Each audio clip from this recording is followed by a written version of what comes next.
Your body is on fire right now, and you can't feel a single degree of it. Close your eyes for a second. Imagine your body, 5 years from now. Your heart, weaker. Your liver, heavier. Your blood, thicker, slower, angrier. And the fire that started all of it? You never once felt it burning. That fire has a name. It's called chronic inflammation, and it may already be inside you. And here's the terrifying part. This fire doesn't burn outside. It burns silently, inside your blood vessels. It's your organs, your brain. By the end of this video, you will know if your body is already burning, and exactly how to put it out. What if I told you that your immune system is attacking your own body right now, at this very moment, and you feel absolutely nothing unusual about it? What if the thing slowly wearing down your heart, clouding your brain, and aging your body faster than it should, was not a disease you could name, not a virus you caught, not even something that showed up on a standard blood test, but a process so quiet, so invisible, so completely normalized by modern life, but that most people carry it for decades before anyone connects the dots? Most people hear the word inflammation and immediately think of a swollen ankle or a red, throbbing wound. That is inflammation, yes, but that is only one face of it. That version of inflammation is actually your greatest ally. When you cut your finger, your immune system launches a precise, rapid, and powerful response. Blood flow increases to the area. White blood cells flood in. The damaged tissue gets cleared away. The new cells begin forming. Within days, the wound closes, the redness fades, and your immune system stands down. Mission accomplished. That is acute inflammation, controlled, purposeful, and temporary. It is one of the most elegant biological systems ever designed. Without it, a paper cut could kill you.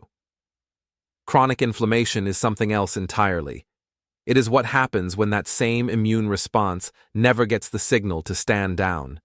There is no wound to heal, no infection to fight, no clear enemy in sight, but the immune system keeps firing anyway. Low-grade, persistent, relentless, day after day, week after week, sometimes for years before anyone notices. And because it produces no sharp pain, no visible swelling, no fever, it flies completely under the radar while quietly damaging everything it touches. The mechanism behind this matters because once you understand it, you cannot unsee it. Your immune system communicates through chemical messengers called cytokines. In a healthy acute response, cytokines are released in a burst, do their job, and then the body reabsorbs them. In chronic inflammation, cytokines are released continuously at low levels, bathing your tissues in a constant stream of inflammatory signals. Your blood vessels respond by becoming more permeable and more prone to damage. Your organs begin operating under a kind of low-grade stress they were never designed to sustain long-term. Your cells start making decisions about repair, the replication, and death, based on a distorted inflammatory environment. And slowly, almost imperceptibly, systems that were built to last a lifetime begin breaking down ahead of schedule. What makes this so dangerous is not just what it does, it is how it does it. Chronic inflammation does not announce itself. It does not wake you up in the middle of the night with chest pain. It does not show up on the routine blood panel your doctor orders once a year. It disguises itself as tiredness you attribute to a busy schedule, brain fog you blame on stress, joint stiffness you chalk up to getting older, a mood that has been slightly flat for so long you have forgotten what normal felt like. These are not random inconveniences. They are your body's way of telling you that something systemic is wrong, and that it has been wrong for a while. The analogy that captures this best is simple. Acute inflammation is a controlled campfire. But you build it intentionally, it serves a purpose, and when the night is over, you put it out. Chronic inflammation is a fire burning inside the walls of your house. You cannot see it. You cannot feel the heat directly. The smoke alarms are not going off. But the structure is being compromised from the inside, beam by beam, wire by wire, foundation by foundation. And by the time the damage becomes visible, by the time the heart disease is diagnosed, the autoimmune condition emerges, and the cognitive decline becomes undeniable. The fire has already been burning for a very long time. This is why researchers now link chronic inflammation to virtually every major disease of modern life. Not as a coincidence, not as a loose correlation. As a foundational driver, the inflammation came first. The disease followed. And the most alarming part of all of this is not that chronic inflammation exists, it is how extraordinarily common it has become. Studies suggest that a significant portion of adults in the developed world are walking around in a state of chronic low-grade inflammation right now, shaped by the food they eat, the sleep they skip, the stress they normalize, and the sedentary patterns they have built their entire lives around, completely unaware that beneath the surface, the fire has already been lit. Every single day, you are probably doing at least 3 things that pour gasoline on this fire. And the most unsettling part is not that you are doing them. It is that you are doing them because society told you they were completely fine, completely normal, completely harmless, and in some cases even healthy. The triggers of chronic inflammation are not exotic. They are not rare exposures or genetic mutations or unavoidable accidents of biology. And they are embedded into the architecture of ordinary modern life. And that is precisely what makes them so difficult to see and so easy to dismiss. Start with the oil on your plate, because this one alone could be the single most consequential dietary shift of the last 100 years that nobody warned you about. Processed seed oils, sunflower oil, canola oil, soybean oil, corn oil, cottonseed oil, are now found in virtually every packaged food, every restaurant kitchen, every fast food fryer, and most home pantries across the developed world. These oils are extraordinarily high in omega-6 fatty acids, specifically linoleic acid, and when consumed in the quantities that modern diets demand, they flood your cells with a raw material that your body converts directly into pro-inflammatory signaling molecules called cytokines and prostaglandins. Your body needs some omega-6. The problem is the ratio. So humans evolved on a diet where omega-6 and omega-3 fatty acids existed in roughly equal balance. Today, the average person consumes somewhere between 15 and 25 times more omega-6 than omega-3. That imbalance is not a minor nutritional footnote.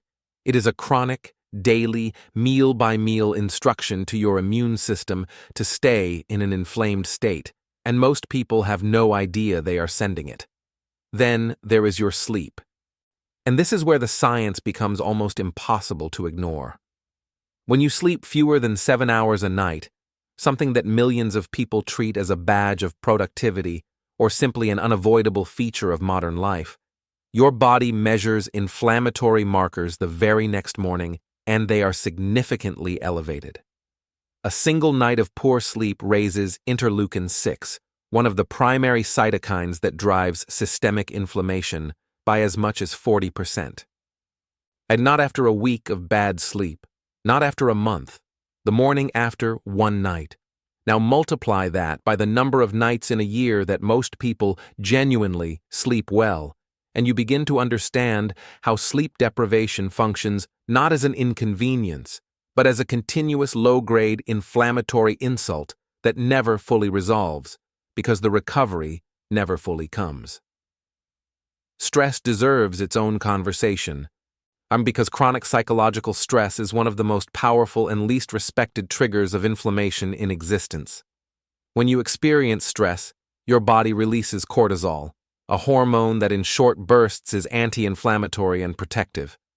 But when stress becomes chronic, when the pressure never fully lifts, when your nervous system never truly downregulates, cortisol stops being protective and begins dysregulating the immune system instead.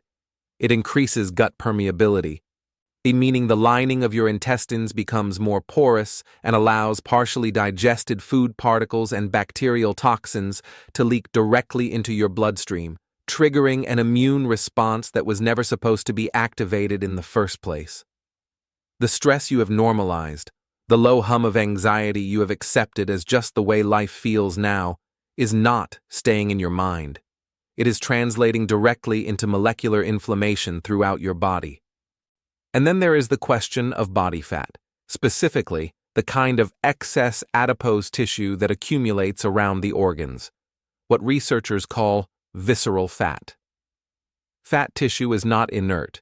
It is metabolically active, and visceral fat in particular produces its own inflammatory molecules called adipokines, including a cytokine called TNF-alpha that drives inflammation across multiple organ systems simultaneously. This means the more excess body fat you carry, or the more your body is actively generating its own inflammatory signal around the clock, independent of everything else you eat, how you sleep, or how stressed you feel. The inflammation and the fat feed each other in a cycle that, once established, becomes increasingly difficult to interrupt without understanding what is actually driving. I want you to think of chronic inflammation as a slow-motion car crash happening inside your arteries, your organs, and your brain, right now, as you watch this, completely beneath your awareness, completely beyond what you can feel, and almost entirely beyond what a standard medical checkup would catch until the damage has already been accumulating for years. Because that is the reality of what chronic inflammation does inside a human body when it is left unaddressed. It does not strike suddenly. It does not announce itself with a dramatic moment you can point to and say, that is when it started. It erodes, quietly, systematically, and across multiple systems at once. It dismantles the very infrastructure your life depends on. Begin with the heart, because cardiovascular disease remains the leading cause of death in the developed world, and the story we have been told about why, that it is primarily a cholesterol problem, a dietary fat problem. So a problem of too many eggs at breakfast is dangerously incomplete.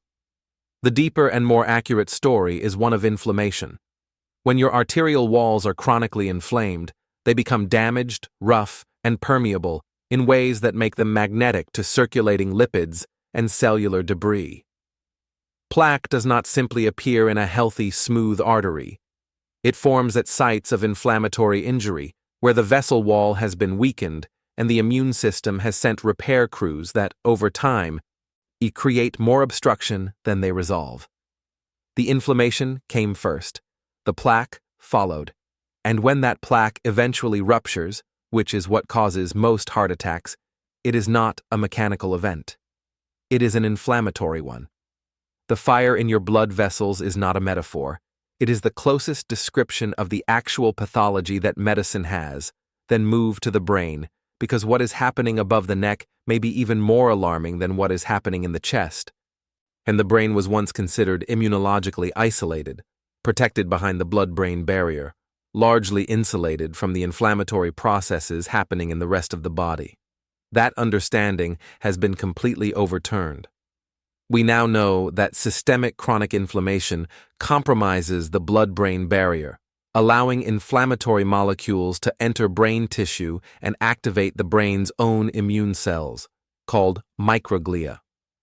When microglia become chronically activated, they begin damaging the very neurons they were designed to protect.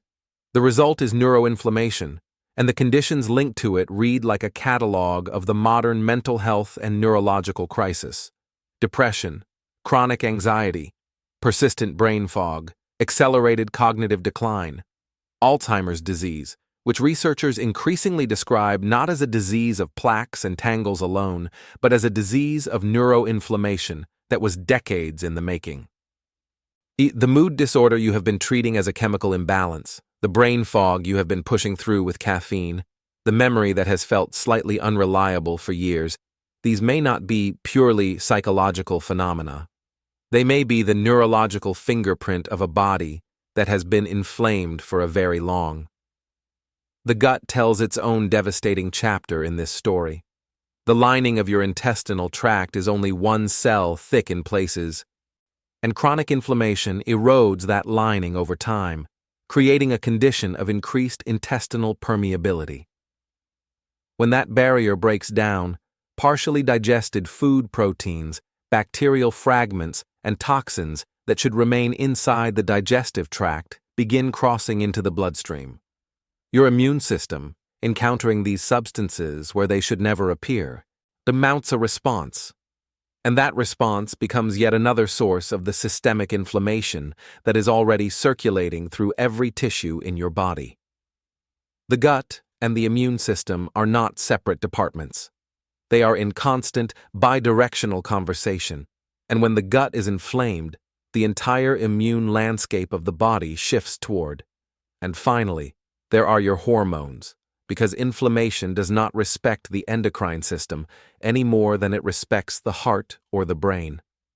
So chronic inflammation directly interferes with insulin signaling, making cells progressively less responsive to insulin and pushing the body toward metabolic dysfunction years before a diabetes diagnosis would ever appear on paper. It disrupts thyroid function, slowing metabolism, deepening fatigue, and destabilizing mood in ways that are frequently misattributed to stress or aging. Yes, and it dysregulates cortisol, the very hormone that is supposed to modulate the immune response, creating a feedback loop where inflammation drives cortisol dysfunction, and cortisol dysfunction allows inflammation to spread even. Your body has been sending you distress signals for a long time, and the tragedy is not that you missed them. It is that every system around you, from the food industry to the healthcare model to the culture of productivity you were raised inside, trained you to interpret those signals as something other than what they actually are. You learned to call them stress. You learned to call them aging. You learned to call them just the way I am, just how my body works, and just something I have to manage and push through and caffeinate my way past every single morning, never once stopping to ask why a body that was designed to be vital and energetic and clear-minded is working so hard just to feel functional by midday. The fatigue is usually the first signal, and it is also the most dismissed. This is not the tiredness that comes after a long day of physical work and resolves with a good night of sleep. This is a tiredness that lives underneath everything. And that is present when you wake up. That does not respond to rest in the way rest is supposed to work, because it is not being caused by exertion. It is being caused by an immune system running a low-grade emergency response around the clock, consuming enormous amounts of cellular energy to sustain an inflammatory state that has no scheduled endpoint. Your body is not lazy. It is exhausted from fighting a battle you did not know was happening inside. Then comes the brain fog. And this one deserves particular attention because it has become so widespread that people have started treating it as a personality trait rather than a symptom. The inability to concentrate for sustained periods, the feeling of thinking through resistance, the words that sit just out of reach, the tasks that require twice the mental effort they used to. These are not signs of a weak mind or a distracted generation. They are signs of neuroinflammation, of a brain operating inside a biochemical environment that has been compromised by systemic inflammation moving through the blood-brain barrier and disrupting the precise electrochemical conditions that clear cognition depends on. When the inflammation comes down, in study after study, the fog lifts. That correlation is not coincidental. It is. The physical signals are just as telling. Morning stiffness in the joints that takes 30 minutes or longer to shake off. A face that looks puffy in the morning mirror in a way that has nothing to do with hydration.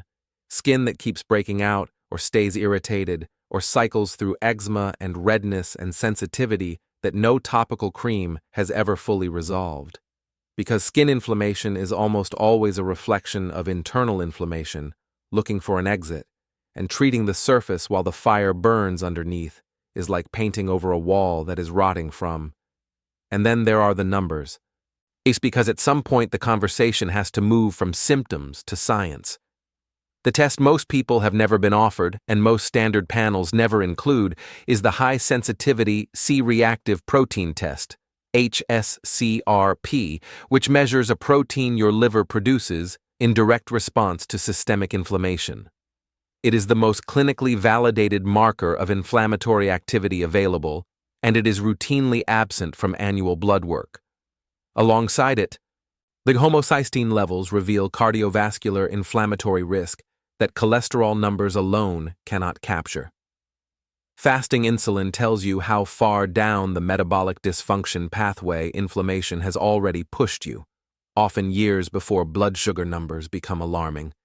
And your omega-6 to omega-3 ratio reveals the dietary inflammatory environment your cells have been swimming in, meal after meal, year after. What I am about to share with you is not a supplement stack, not a detox protocol, not a 30-day challenge designed to be abandoned by the 5th week, and not a product someone is paying to have mentioned in this video. It is something far more fundamental than any of those things. It is a return to the conditions under which the human body was designed to operate: the food, the movement, the sleep, the stillness, the biological rhythms that your cells have been expecting for hundreds of thousands of years, and that modern life has systematically stripped away one convenience at a time, leaving your immune system confused, overstimulated, and chronically starved with food, because the single fastest dietary change you can make to begin lowering inflammation is not adding something new. It is removing something that should never have become a staple in the first place. Eliminate processed seed oils from your kitchen entirely, and replace them with olive oil, butter, or coconut oil, and you immediately begin shifting your omega-6 to omega-3 ratio back toward the balance your inflammatory pathways were calibrated for. Build the rest of your plate around foods that have been eaten by humans for millennia. Fatty fish rich in EPA and DHA, dark leafy greens loaded with magnesium and folate, and berries and cherries dense with anthocyanins that directly suppress inflammatory cytokine production. Turmeric, whose active compound curcumin has been studied more extensively for anti-inflammatory effects than most pharmaceutical compounds your doctor could sleep, is not a lifestyle preference. It is a non-negotiable biological requirement, and no pillar of this protocol will function properly without it. 7 to 9 hours of quality sleep is the period during which your glymphatic system flushes inflammatory waste products from your brain, your cortisol rhythm resets, your gut lining repairs itself, and your immune system recalibrates from whatever inflammatory activity the day triggered. Shortchange this window consistently, and every other intervention you attempt will be working against a tide that never fully. Movement is the third pillar, and arguably the most underestimated anti-inflammatory tool in existence. 30 minutes of Zone 2 cardio, a sustainable conversational pace that elevates your heart rate without pushing into anaerobic stress, triggers the release of anti-inflammatory myokines from your muscle tissue, improves insulin sensitivity, reduces visceral fat, and lowers CRP levels with a consistency and magnitude that most pharmaceutical interventions struggle to match. It costs nothing, requires no prescription, and begins producing measurable changes in inflammatory markers within stress regulation and gut restoration. Complete the protocol, and they are deeply connected. Breathwork, cold exposure, and deliberate time in natural environments are not wellness trends. They are clinically documented methods for down-regulating the sympathetic nervous system, lowering cortisol, and reducing the neuroinflammatory burden that chronic stress continuously generates. And as that stress response quiets, the gut lining, which stress directly erodes, begins to heal. The barrier tightens, the leakage stops, and the immune system finally receives the signal it has been waiting years